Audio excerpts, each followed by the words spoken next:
Hello, patrons. This is the third video for my Burnout Recovery series. It is July 24th, 2024, as I record this, and it has been about a month since I started this burnout recovery regime, I suppose you could call it. How's it going?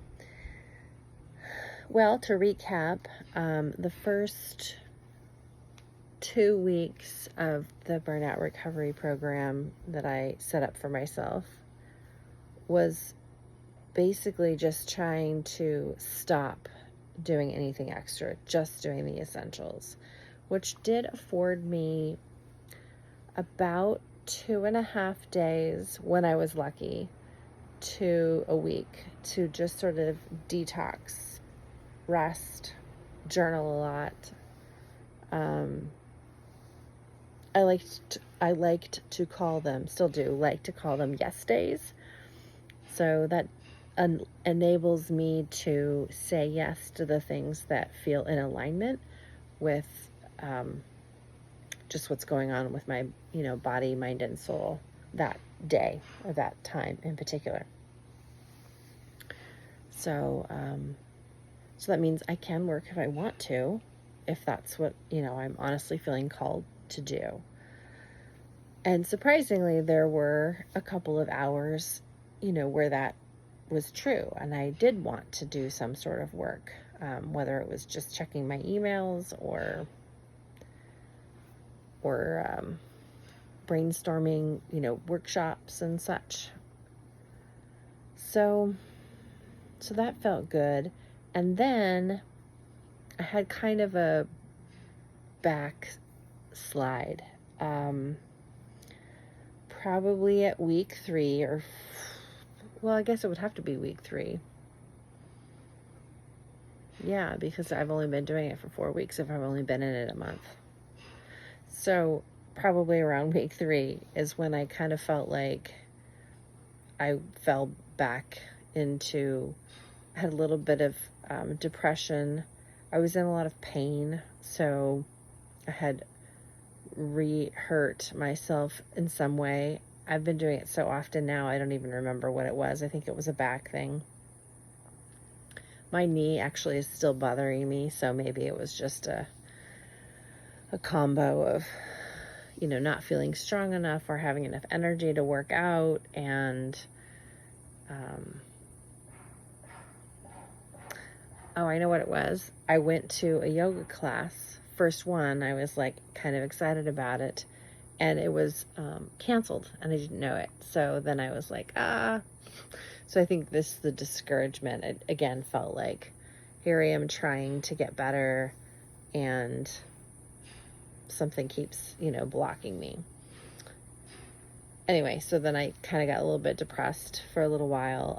And then we also, it was in the middle of a heat wave here in the Eugene Springfield, Willamette Valley, actually, in Oregon. And right now, I don't know what it is right now, but it's probably in the 80s right now, which is quite pleasant in comparison. In fact, I don't have the AC unit on inside right now. I just have the windows and the doors open. It is warm out here, but it's also breezy. So having the windows, and the inside of the house is dark, so it actually is pretty cool inside the house.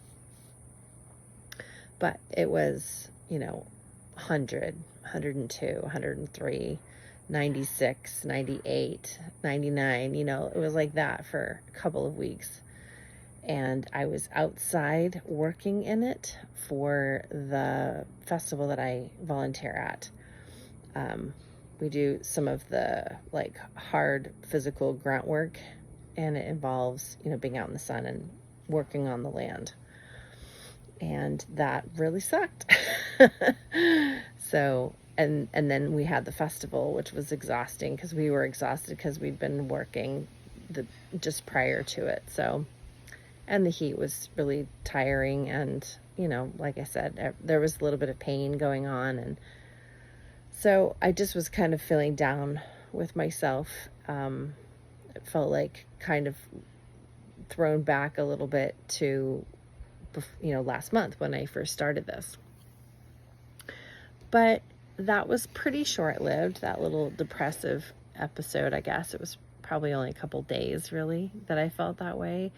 And, at the Oregon Country Fair, where I volunteer at, the festival is 3 days. So we camped for 3 days. And we came home, we both set up camp and we broke down camp over the course of 2 days at the beginning and 2 days at the end, which we don't normally do. So that was really helpful in not feeling so overwhelmed. And so now this big, I really feel like I haven't had any time to myself really for 6 weeks. Which also I think is what kicked off this, I gotta do something about this burnout feeling as, bad as I was getting. So I guess I just wanted, I know that was kind of a long recap, but I just wanted to remind myself and also remind you that when you're feeling burnt out, it is kind of a longer process you can't just decide, okay, I'm going to take a couple days off and I'm going to feel so much better, which is true. Actually, I did feel so much better after taking a couple days off initially, but the recovery process of getting back to, 80%, 90% of what you were at before, and along the while, reflecting and thinking about the things that caused the burnout to begin with, what is it that you're doing or having to deal with that's causing the overwhelm and the shutdown and the burnout. So I'm so there 2 steps forward, 1 step back. Some days it feels like it's just the opposite, 1 step forward, 2 steps back, but that's okay because I am always kind of improving. I had some bad insomnia this week, so that was kind of a drag under normal circumstances. So just having a lot of compassion for myself today. Fair's over. I don't have any really pressing. I have some social things coming up and some travel that I'm obligated to do. And they're fun things, but they're just something else that I now feel obligated to do.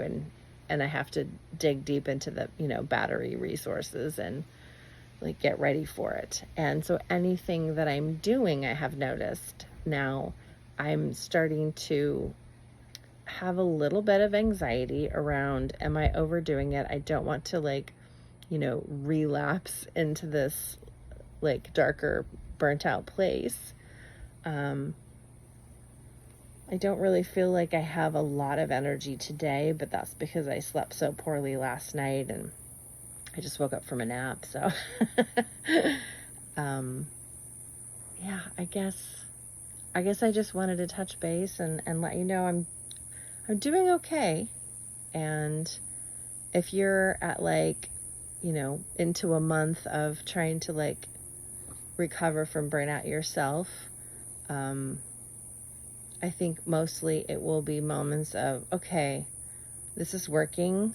I just need to keep plodding through it and seeing what I can let go of and really focusing on my values, your values, thinking about your values and then what actions you want to take, what goals you have. You can still be working towards your goals during burnout as long as they are most important, that they're aligned with your values.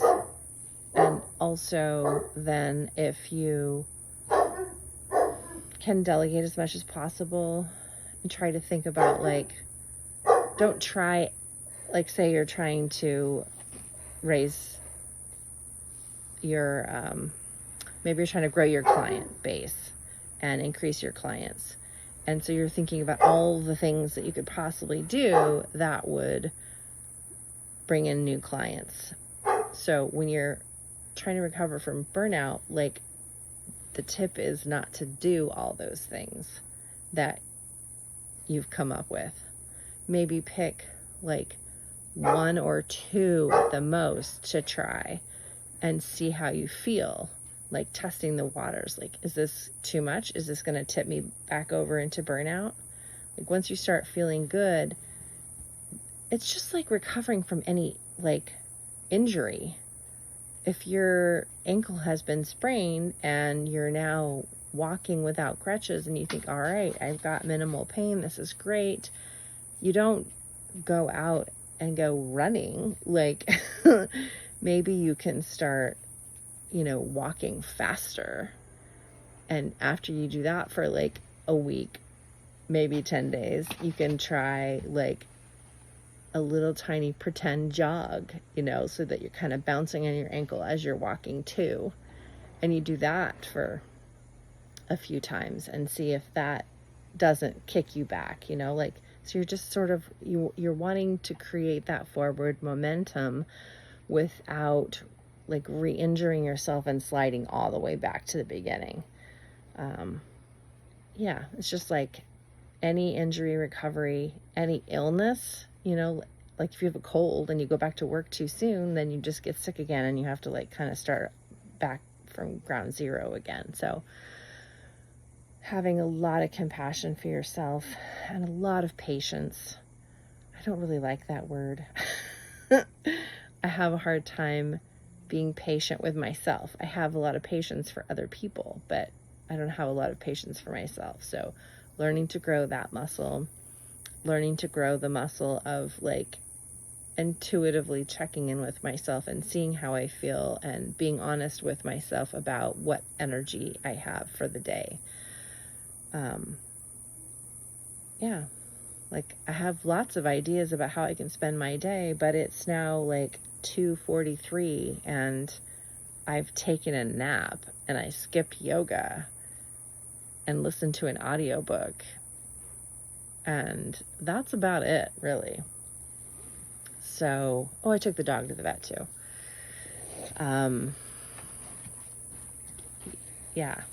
I could feel all sorts of things about how that was not enough work, and there's so many things I could be doing, should be doing, want to be doing, but also being really realistic and honest with myself that, if you only get 3 hours of sleep, like probably you're not going to get a fraction of that stuff done, and then being okay with it and not having any guilt or shame or, stories about that in my head.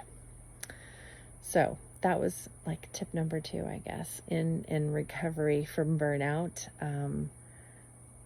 Leave a comment. Are you going through burnout right now? What are you doing that's helping you?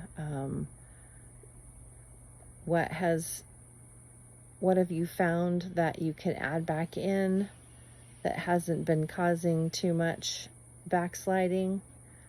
Anything you want to share about your burnout journey, I would find really helpful and would like to read, and any of the listeners and other patrons.